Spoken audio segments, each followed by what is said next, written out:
খেয়াল করলে বুঝতে পারবেন যে আপনার সমাজে বড়লোকদের আলাদা একটা স্থান দেওয়া হয়, তাদের জন্য আলাদা একটা জায়গা রাখা হয়। বড়লোক বলতে আমি এখানে বোঝাচ্ছি যাদের অর্থকরী বেশি, সয় সম্পত্তি বেশি, তাদেরকে।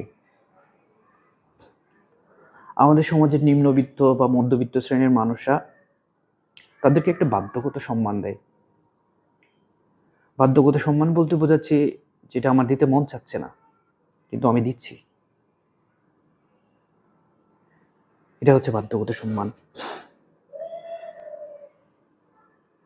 খেয়াল করলে বুঝতে পারবেন আপনার সমাজেও তার ব্যতিক্রম নাই।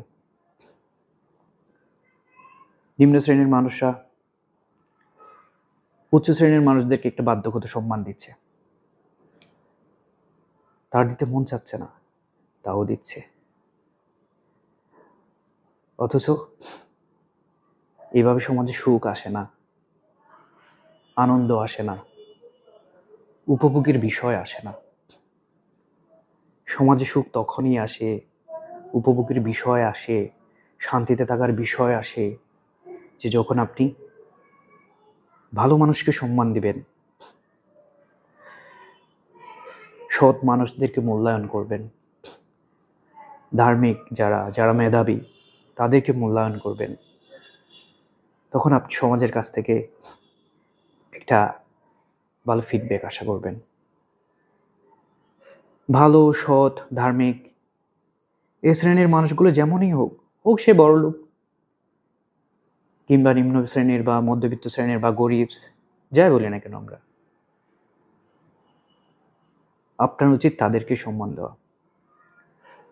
আসলে আমাদের সমাজে এত পরিমাণ কষ্ট, দুর্দশার সৃষ্টি মাত্র আমাদের জন্যই। আমরা আসলে মূল্যায়ন করতে জানি না, সম্মান দিতে জানি না, কাকে দিতে হবে, কাকে দিতে হবে না, কাকে দেওয়ার প্রয়োজন নেই। আমরা এমন মানুষকে সম্মান দিই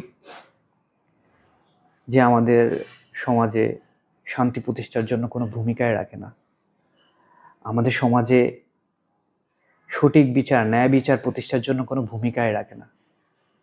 আসলে আমাদের সংশোধন হওয়া উচিত।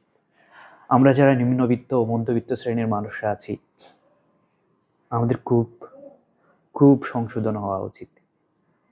ভালো মানুষকে সম্মান দেওয়া উচিত, সৎ মানুষকে সম্মান দেওয়া উচিত, মেধাবী মানুষকে সম্মান দেওয়া উচিত।